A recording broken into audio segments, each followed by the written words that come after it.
Energy Academy. Best is not enough. Hello friends, आज हमारे साथ एक खास स्टूडेंट है जिनका नाम है अथर्व। इन्होंने महाराष्ट्र एमसीए सीईटी 2025 में 98.20 स्कोर किया है। तो first of all Atharva, congratulations to thank you you sir.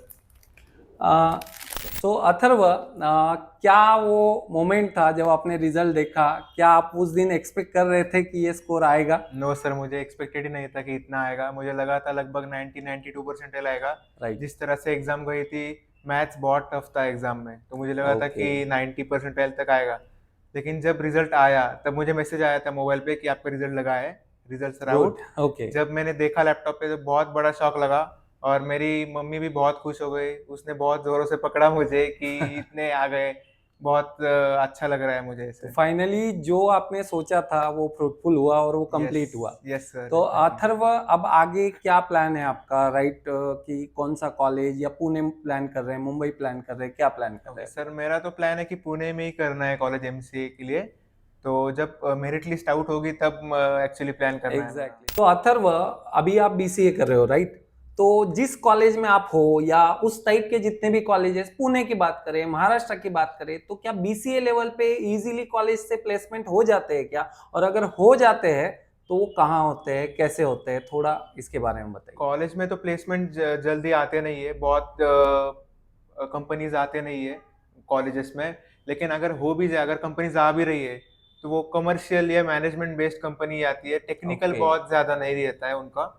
और आ भी गए तो बीपीएस और बीपीएम में ही ले रहे हैं। राइट, मतलब वो सपोर्ट में ही आपको जाना है। यस। मतलब जो बीसीए आपने पढ़ा, भाई टेक्निकली तो आप कुछ कर नहीं रहे हो, ना क्लाउड यस। कर रहे हो, ना सॉफ्टवेयर डेवलपमेंट में जा रहे हो, ना कहीं जा रहे हो। सो फाइनली इसी वजह से बच्चे को एमसीए में जाना चाहिए, ऐसा मतलब हमें भी लगता है। और डेफिनेटली इनके एक्सपीरियंस सुन के भी लग रहा है कि बच्चों, अगर आप बीसीए कर रहे हैं तो एटलीस्ट भाई सेकंड ईयर में तो प्लान कर लो कि आगे आपको करना क्या है। अगर पीजी करना है तो कहाँ करना है, कैसे करना है, और एमसीए के एंट्रेंस के लिए आप सोच सकते हो।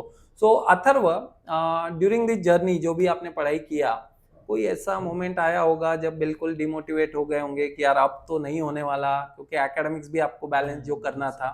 तो ऐसा कोई मोमेंट आया था? सर, ऐसा तो बहुत कम आया है कि ऐसा मोमेंट आया होगा कि नहीं होगा अगर एमसीए, क्योंकि बीसीए की तो बहुत कम कर दी थी मैंने पढ़ाई।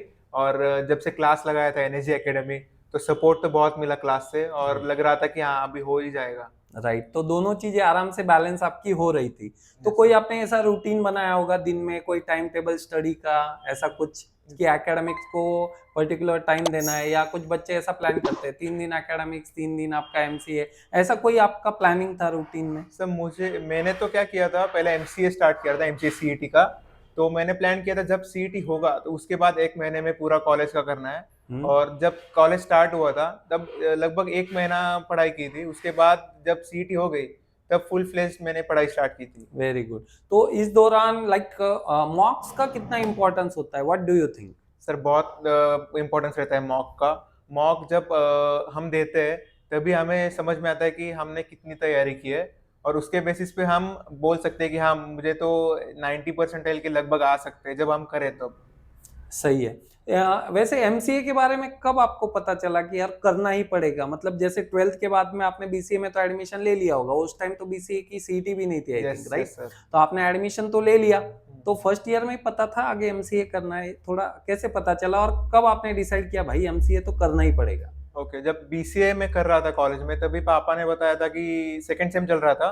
उसी दौरान पापा ने बताया था कि अभी बीसीए करने से तो नहीं होगा, एमसीए करना पड़ेगा, उससे प्लेसमेंट अपॉर्चुनिटीज बहुत मिलेंगी। बराबर। तो उसके बाद मैंने किया था प्लान कि जब फर्स्ट ईयर होगा तो सेकंड ईयर से शुरू करना है।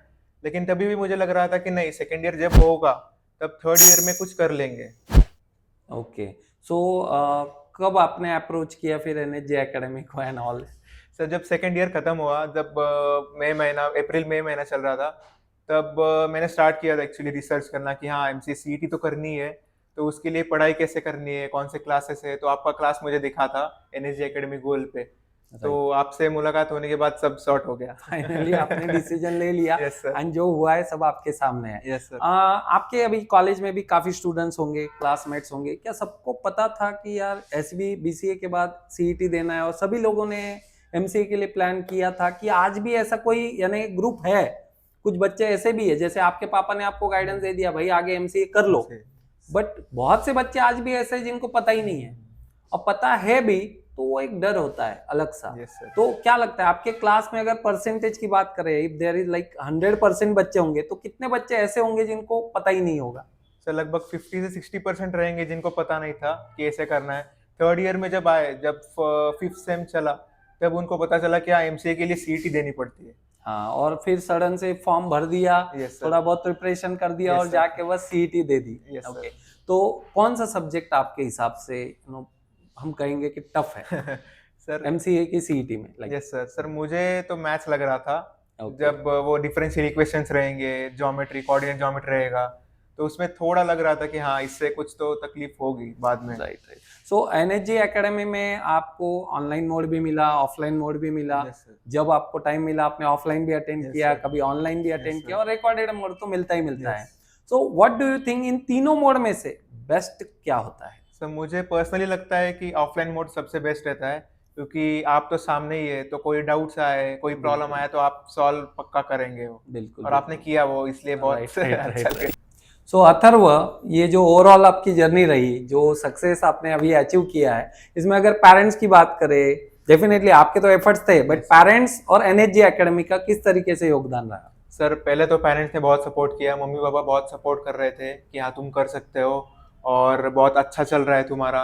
मम्मी ने खास करके बहुत एफर्ट्स डाला कि पूरा, अगर पढ़ाई में कहा डिमोटिवेशन आ रहा है तो मम्मी बोल रही थी कि नहीं हो सकता है, तुम बहुत अच्छे कर रहे हो, पीछे मत हटो।